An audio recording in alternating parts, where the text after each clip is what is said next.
रहमान रहीम अस्सलाम वालेकुम। आप मेरा यूट्यूब चैनल देख रहे हैं। Welcome to my YouTube channel. आज काफ़ी दिनों के बाद मैं लेक्चर अपलोड करने लगा हूँ क्योंकि आपको पता है कि सेहत नहीं ठीक थी। तो आज अल्हम्दुलिल्लाह अल्लाह के फजल से और आपकी दुआओं से तबीयत मेरी कुछ ठीक है। तो आज लेक्चर मैंने अपलोड कर दिया है। ये लेक्चर नंबर 26 आज हम पढ़ेंगे। आपको पता है कि हमने लेक्चर नंबर 25 के बाद हमने इंग्लिश को स्टार्ट किया था। इंग्लिश कंप्लीट किया, उसके बाद आप दोबारा पैडागोजी की तरफ आएंगे। आप पैडागोजी के सारे जो टॉपिक्स हैं इंशाल्लाह कवर करेंगे। तो लेक्चर नंबर 26 से आज हमने स्टार्ट करना है एजुकेशनल साइकोलॉजी। एजुकेशन साइकोलॉजी आपके टॉपिक में शामिल है। आपको पता है जो एफपीएससी की तरफ से जो आपको सिलेबस दिया गया है उसमें पूरा ये टॉपिक एजुकेशन साइकोलॉजी का है। इसको हम कंप्लीट पढ़ने की कोशिश करेंगे। तो एजुकेशन साइकोलॉजी के वजह से कौन कौन से क्वेश्चन बनते हैं इंशाल्लाह उसको डिटेल से डिस्कस करते हैं।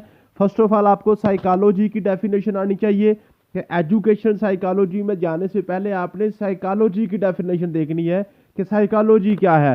तो साइकोलॉजी के वाले से जो क्वेश्चन आपको पूछा जाएगा वो सबसे पहले पूछेगा जो साइकोलॉजी किस जुबान का लफ्ज है। ये ग्रीक वर्ड्स हैं, ठीक है जी। साइकी और लोगस। साइकी का मतलब होता है माइंड या सोल, और लोगस का मतलब होता है स्टडी। तो साइकोलॉजी का मतलब है जी study of human behaviour and mind. Human mind and behaviour. तो आमतौर पे जो क्वेश्चन पूछा जाता है वो यही बनता है कि study of behaviour. Study of behaviour क्या कहलाता है? साइकोलॉजी कहलाता है, ठीक है जी। Study of behaviour is called psychology, ठीक है जी। समझ आ गई है जी। उसके बाद आपने बात करनी है जी ब्रांचेज ऑफ साइकोलॉजी। साइकोलॉजी की दो ब्रांचेज हैं जी बेसिकली। एक आपके पास है जी थ्योरेटिकल साइकोलॉजी और एक आपके पास है अप्लाइड साइकोलॉजी।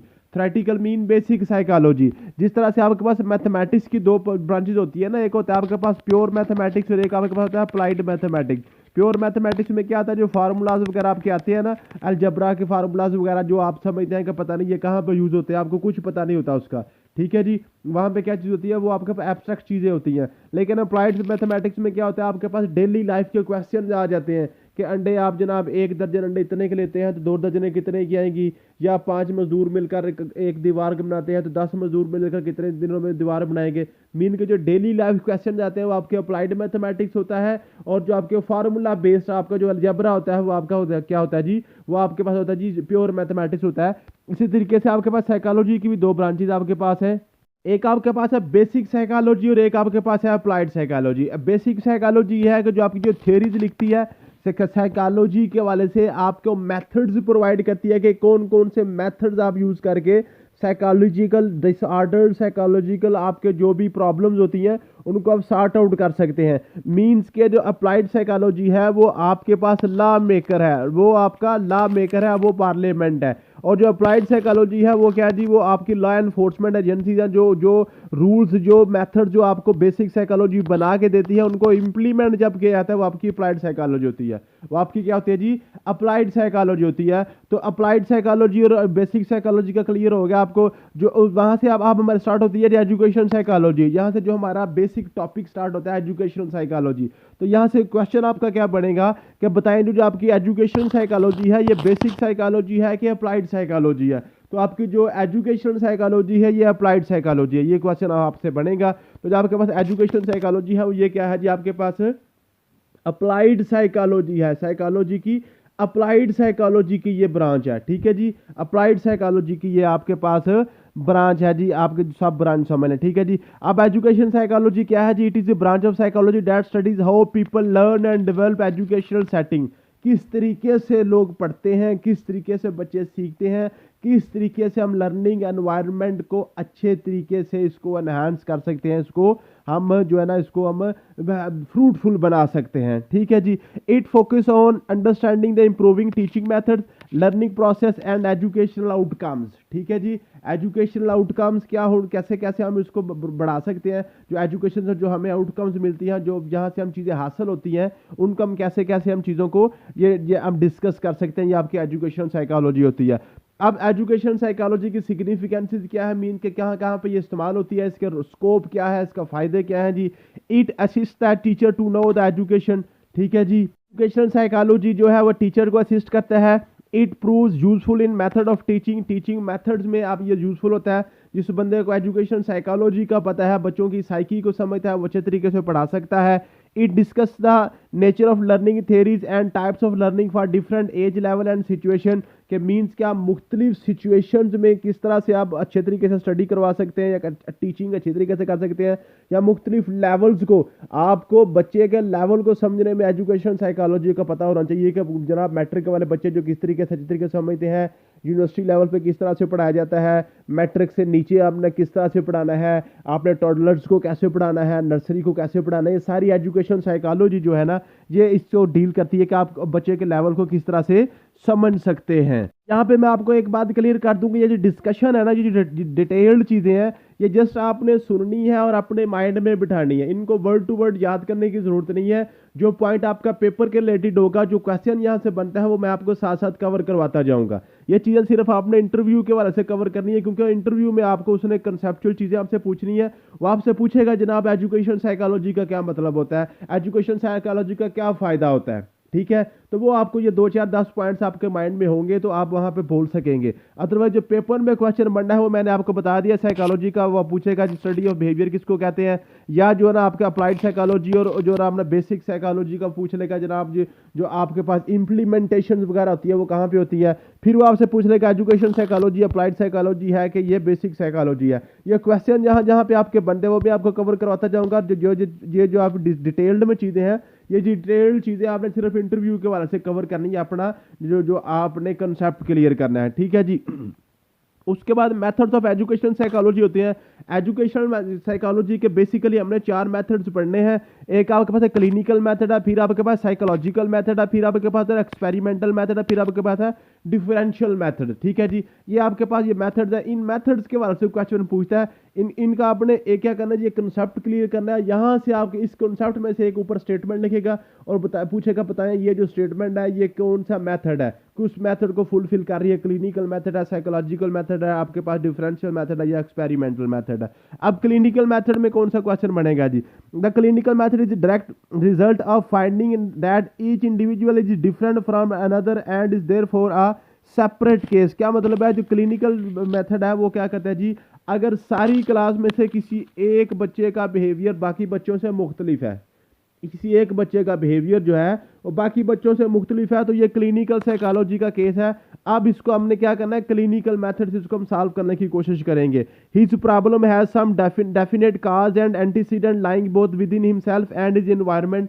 क्या मतलब है, जो भी बच्चा है, सारे बच्चों में से एक बच्चा मुख्तलिफ बिहेव कर रहा है, ये जो उसका जो बिहेवियर है इसमें एक तो इसके जो इनसाइड काज होंगे, इसकी शख्सियत के अपने अंदर कुछ डिफेक्ट्स होंगे या उसकी हैबिट्स इस तरह की होंगी, और दूसरा उसके एनवायरनमेंट की वजह से इन्फ्लुएंस होगा। मीन के जो बाकी बच्चे हैं उनका एनवायरनमेंट और होगा, ये जो बच्चा है जिस एनवायरनमेंट में रहता है, इसके घर का माहौल, इसके इर्द गिर्द का माहौल, इसके गली मोहल्ले का, इसके दोस्तों का माहौल, उस वजह से इसका बिहेवियर जो है ना बाकी बच्चों से मुख्तलिफ हो सकता है, ठीक है जी।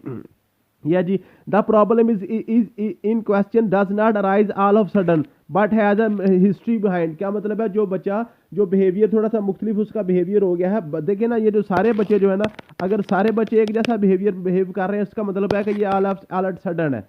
क्या हम फॉर एग्जांपल हम कहते हैं जी सारे बच्चे जो है ना रो रहे हैं, इसका मतलब है वहाँ पे एक सिचुएशन इस तरह की बनी है कि एकदम से ऐसा मामला बना है कि सारे बच्चे रोने लग गए हैं, या सारे बच्चे परेशान हैं, या सारे बच्चे शोर कर रहे हैं, तो ये ऑल ऑफ सडन भी कोई मामला हो सकता है। लेकिन अगर सारे बच्चे सही तरीके से बैठे और एक बच्चा सिर्फ रो रहा है, इसका मतलब है कि इसमें क्या हो सकता है, इसमें पूरी एक हिस्ट्री होगी इसके पीछे, या जो सारे बच्चे सही पढ़ रहे हैं, एक बच्चा जो है ना वो शरारतें हर रोज करता है, उसके पीछे पूरी एक केस हिस्ट्री होती है जो आस्ता आस्ता आस्ता वो बच्चे के अंदर वो चीज डेवलप होती है, और वो बच्चा क्या करता है, वो अपना बिहेवियर चेंज कर सकता है। अब ये जो उसकी पूरी जो स्टोरी होती है ना, उसको डायग्नोज करना होता है, उसको हमने डायग्नोज करना होता है। तो क्लिनिकल मेथड के बेसिकली दो पार्ट होते हैं, 2 स्टेप्स होते हैं। एक होता है डायग्नोस्टिक मेथड होता है और एक आपका ट्रीटमेंट का मेथड होता है, ट्रीटमेंट का स्टेप होता है, ठीक है जी। अब ये जो आपके प्रॉब्लम्स हैं क्लिनिकल मेथड में कौन कौन सी हम एड्रेस करते हैं, वो आपके पास है जी शाइनेस, ठीक है जी, शाइनेस बच्चा शर्मीला है, ठीक है, नर्वसनेस है, थंब सकिंग है, स्पीच डिफेक्टिव है, ट्रुएंसी फोबिया है, स्टीलिंग थिंग्स है, या टेलिंग लाइज, या सेक्स डिसऑर्डर है, या सेक्स ऑफेंसेस वगैरह, ठीक है जी। ये सारी जो चीज़ें हैं ना, इसमें हम क्या, अगर किसी बच्चे में डेवलप हो गई है, फॉर एग्जांपल एक बच्चा जो है ना उसमें स्पीच डिफेक्ट्स है, या जो है ना स्टीलिंग वो चोरी करता है, या जो वो झूठ बोलता है, या सेक्स डिसऑर्डर है उसमें, या सेक्स ऑफेंसेस वगैरह है उसमें, कोई ऐसा जुर्म कर रहा है, तो उसके हमने क्या करना है, ये क्लिनिकल मेथड के जरिए उसको हम सॉर्ट आउट करने की कोशिश करेंगे। सबसे पहले उसका स्टेप क्या होगा, डायग्नोसिस होगा।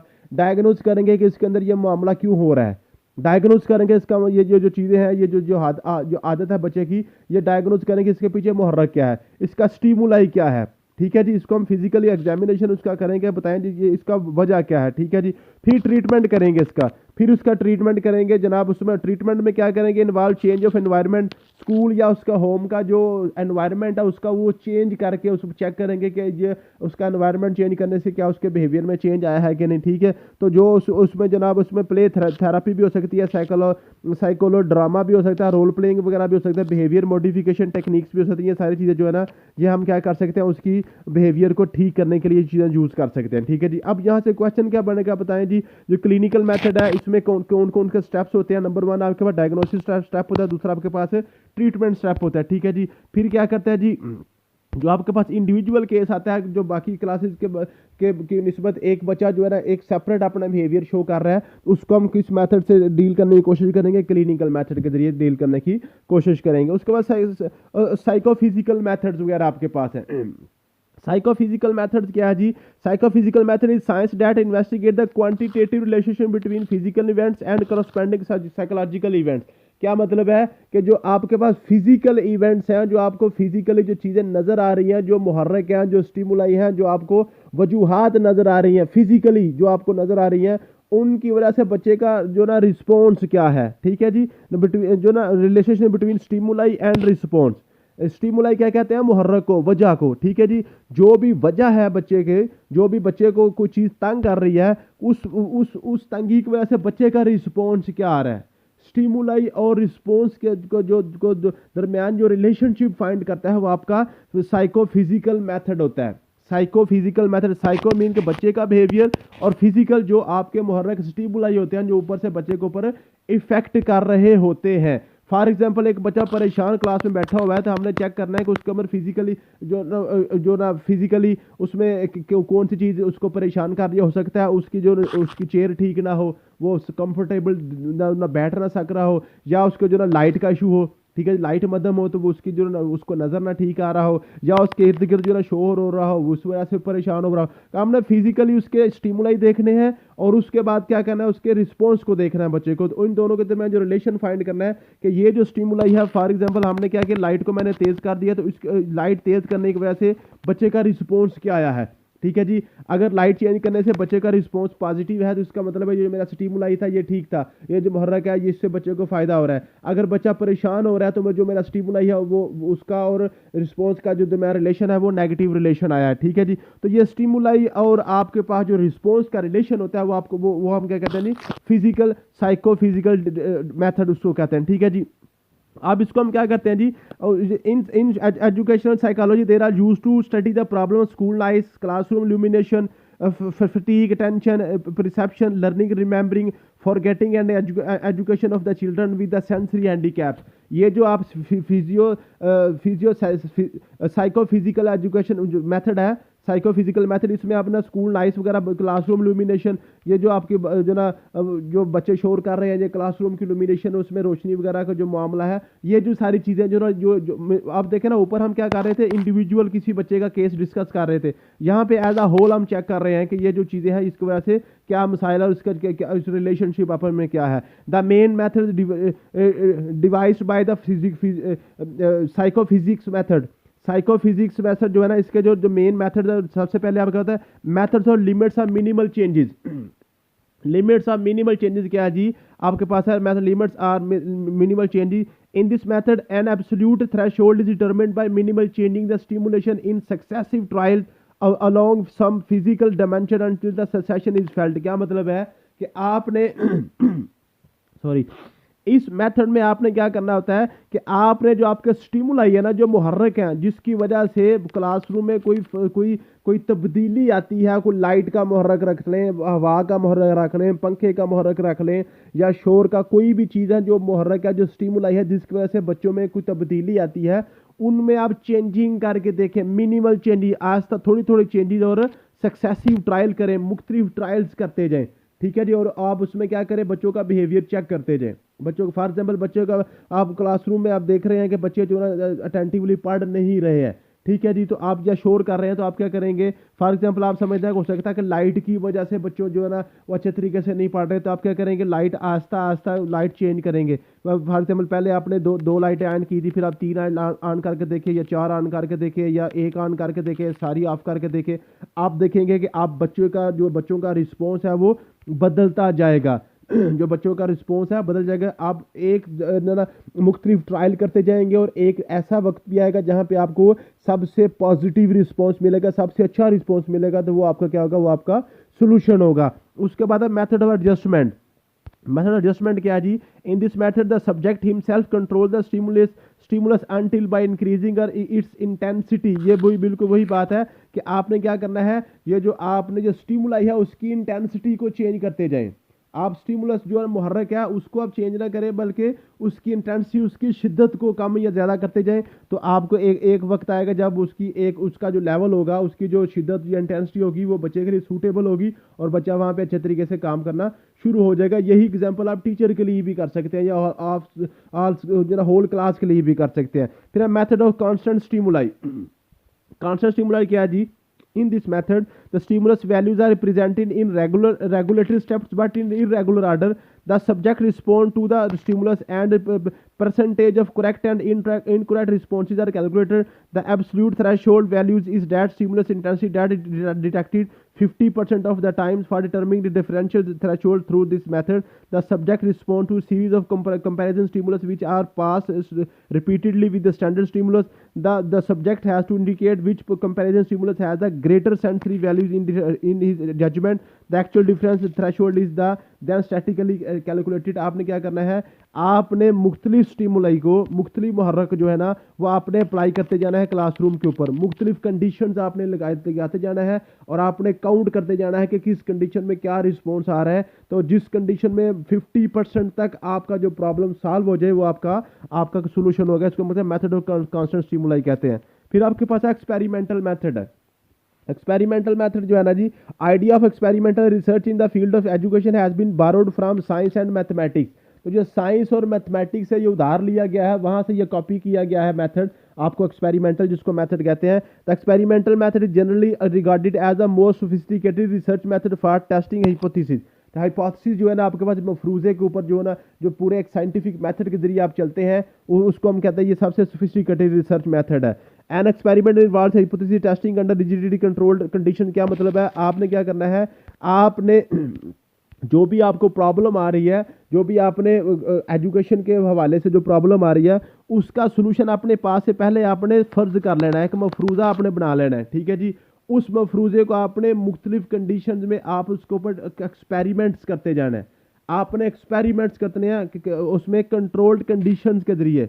आपने जो शराइत है वो अपने कंट्रोल रखनी है, ठीक है, और उसको अपने मफरूजे के ऊपर आपने एक्सपेरिमेंट करते जाने हैं। Hypothesis for the experiment involve independent variable and at least one dependent variable. कुछ आपके पास डिपेंडेंट वेरिएबल होंगे, कुछ आपके पास इंडिपेंडेंट वेरिएबल होंगे। अब डिपेंडेंट और इंडिपेंडेंट वेरिएबल का क्या मतलब है, the independent variable is defined as a factor which is manipulated increase और decrease by the experimenter. Mean के जो आपके हाथ में होता है, जो एक्सपेरिमेंट बंदा कर रहा है लेबॉर्टरी में, जो उसके बस में होता है ना, वो आपके पास होता है जी, वो आपके पास है इंडिपेंडेंट वेरिएबल है। जो वेरिएबल फॉर एग्जांपल जिसमें आप लाइट को कम ज़्यादा कर सकते हैं, हवा को कम ज़्यादा कर सकते हैं, टेम्परेचर को कम ज़्यादा कर सकते हैं, ठीक है जी, आप एरिया बड़ा कम कर सकते हैं, ठीक है जी। ये आपके पास इंडिपेंडेंट वेरिएबल है। और कुछ चीज़ें ऐसी होती हैं जो एक वेरिएबल को कम या ज़्यादा करने से जो है ना वो दूसरी चीज़ें ऑटोमेटिक हैपन हो जाती हैं, ऑटोमेटिक चीज़ें हो जाती है, उसको कहते हैं डिपेंडेंट वेरिएबल,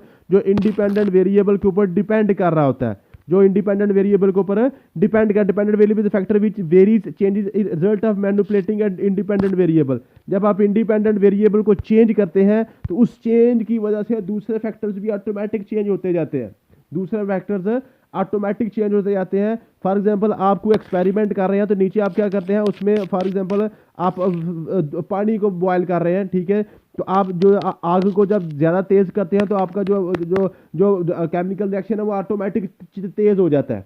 वो ऑटोमेटिक तेज़ हो जाता है। ये जो पानी का जो हरकत है वो ऑटोमेटिक तेज़ हो जाती है। तो ये जो आपके पास जो हीट थी ये तो आपके बस में थी, ये आपके पास इंडिपेंडेंट वेरिएबल है। तो अगर आप हीट को आप तेज़ कर देते हैं तो अब जो पानी की जो हरकत है, जो जो वेपोरेशन है, वो अब आपके बस में नहीं है, वो ऑटोमेटिक ज़्यादा हो जाएगी। वो डिपेंड क्या कर रही है, आग के ऊपर डिपेंड कर रही है। ठीक है जी, ये डिपेंडेंट और इंडिपेंडेंट वेरिएबल्स हो गए। उसके बाद आपका एक्सपेरिमेंटल मेथड जो है ना जी, ये आप तो अपने ग्रुप्स में आप करते हैं। Most educational psychological and sociological experiments in classroom role in field conducted within group rather than individuals. ये जो अपना एक्सपेरिमेंटल मेथड से करना होता है किसी भी साइकोलॉजिकल डिसऑर्डर को, तो आप ग्रुप्स में करते हैं। अब उसमें ग्रुप्स बनाने के 4 टेक्निक्स हैं। वन ग्रुप डिजाइन क्या होता है जी, the first design consist of comparison of the performance of single group under 2 different sets of condition.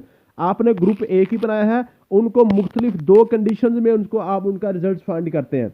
एक फॉर एग्जांपल 4 बच्चों का ग्रुप है, वही 4 बच्चे जो है ना, आप उनको क्या करें जी, जो फॉर एग्जांपल पंखा चला के और लाइट ऑन करके उनको कोई एक्सपेरिमेंट दें, या जो क्लासरूम के अंदर एक्सपेरिमेंट दें, और वही 4 बच्चों का आप ओपन एयर में एक्सपेरिमेंट करने को कहें, कोई भी उसका बिहेवियर चेक करें। तो आपने दोनों का ग्रुप सेम है लेकिन कंडीशंस आपने मुख्तलिफ रखी हैं, 2 मुख्तलिफ हालतों में उनकी आपने बिहेवियर को चेक किया है। फिर आपके पास है जी इक्विवेलेंट और पैरेलल डिजाइन। क्या मतलब है जी, in the second design the relative effect of 2 treatments are compared on the basis of 2 और more groups which equated on relevant factors. क्या मतलब है, वही क्लासरूम रखें, वही सारी कंडीशंस रखें, और ग्रुप्स आप मुख्तलिफ बनाते हैं। पहले 4 बच्चों को चेक करें, फिर अगले 4 बच्चों को चेक करें, फिर अगले 4 बच्चों को चेक करें। आपने वन ग्रुप डिजाइन में क्या किया था, ग्रुप एक ही रखा था, उसमें कंडीशन बदलते गए थे। लेकिन आपने इक्विवेलेंट पैरेलल ग्रुप डिजाइन में क्या किया जी, ग्रुप्स आपने ज्यादा रखे हैं, कंडीशंस आपने वही रखी हैं, फिर आपने उनके बिहेवियर चेक किए हैं। रोटेशन ग्रुप डिजाइन क्या है जी, rotation group design takes equivalent groups and investigation conducted by rotation rotating the groups at periodic intervals. क्या जी, आपने 4 ग्रुप्स बना दिए, ठीक है, और हर ग्रुप को आप क्या करेंगे, एक पीरियडिकल इंटरवल में आते जाएंगे, 5 मिनट ये इसका बिहेवियर चेक किया, फिर अगला ग्रुप आ गया, फिर अगला ग्रुप आ गया, फिर अगला ग्रुप आ गया, उसके बाद फिर पहले वाला ग्रुप आ गया, फिर दूसरा, तीसरा, एक साइकिल के अंदर चक्कर में आप उसको चेक कर रहे हैं। फिर फैक्टोरियल डिजाइन क्या है जी, the factorial design multi derivative analysis make possible the obvious stimulus study of effects of a number of factors taken single side in interaction with one another. ठीक है जी, आपने मुख्तलिफ जो आपने क्या किया है, मुख्तलिफ जो कंडीशन है वो आपने एक ही ग्रुप के ऊपर मुख्तलिफ कंडीशन लगा के उसका बिहेवियर चेक करना है। फिर आपके पास है जी सेटिस्फैक्शन ऑफ एन एक्सपेरिमेंट। जो एक्सपेरिमेंट है उसकी सेटिस्फैक्शन कैसे हो सकती है, उसके अंदर 3 कंडीशन होनी चाहिए। एक तो वो कंट्रोल्ड होना चाहिए, मीन के जो आपके पास जो उसमें physical and selective and statistical control है, वो आपका कंट्रोल आपकी गिरफ्त मुकम्मल होनी चाहिए। ऐसे ना हो कि आपने जो फिजिकल कंट्रोल आपके पास ना हो, एक ग्रुप के लिए तो लाइट ऑन हो, दूसरे ग्रुप के लिए लाइट ऑफ हो जाए, ऐसा नहीं होना चाहिए। ठीक है जी, और उसके बाद जो है ना आपके पास सिलेक्टिव कंट्रोल भी होना चाहिए, कि मीनिंग जो आपने ग्रुप्स बनाए हैं वो आपने सिलेक्शन आपकी ठीक हो। ऐसा ना हो कि एक ग्रुप में आप बड़े अच्छे बच्चे डाल दें, दूसरे ग्रुप में बिल्कुल डल बच्चे डाल दें, तो फिर आपको जो ना जो एक्सपेरिमेंट आपका ठीक नहीं होगा। ठीक है जी, उसके बाद आपके पास है जी रैंडमाइजेशन यह है कि आपके पास जो आपने जो भी आपने एक्सपेरिमेंट कर रहे हैं, आप रैंडमली कर रहे हैं, आप किसी सिलेक्टिव के ऊपर ना कर रहे हो, आप रैंडमली क्लास के अंदर बच्चों को चेक कर रहे हो। ऐसा ना हो कि आप जो ना सिलेक्टिव बच्चे अच्छे बच्चे उठा के उनका बिहेवियर चेक कर रहे हो, तो आपको भी पूरी क्लास का बिहेवियर पता नहीं चलेगा। रेप्लिकेशन क्या जी, आपने पास जो भी आपने एक्सपेरिमेंट किया, इस एक्सपेरिमेंट के पैरेलल आपने कोई सब एक्सपेरिमेंट भी करे, उसी की तर्ज का ही कोई और एक्सपेरिमेंट भी करके देखा था, उसमें भी जो ना आपका एक्सपेरिमेंट पास होना चाहिए। फॉर एग्जांपल आप कह रहे हैं जी हमने पूरी क्लास को चेक किया, तो आपने चेक क्या किया जी, हमने उनका मैथमेटिक्स का टेस्ट लिया था, हम कहते हैं जी सारी क्लास ही बड़ी इंटेलिजेंट है। हाँ, लेकिन हमने ये जो आपका एक्सपेरिमेंट है, ये अगर क्लास को हमने इंटेलिजेंट हमने डिक्लेयर करना है, तो उसका हमने इंग्लिश का भी टेस्ट एक ले लें साथ। ऐसा ना कि सिर्फ वो मैथ में ठीक हो, बाकी सारे सब्जेक्ट उनके वीक हो, तो आपने कोई पैरेलल उसके जो है सब एक्सपेरिमेंट भी करना होता है। फिर आपके पास है डिफरेंशियल मेथड। डिफरेंशियल मेथड क्या है जी, differential method implies individual differences as variables of investigation. क्या मतलब है, एक ही बंदे के ऊपर आप मुख्तलिफ टेस्ट करें आप एक बच्चे के ऊपर। ठीक है जी, for example investigator may select the subject of basis of the intelligence and then compare the achievement on the various school subject.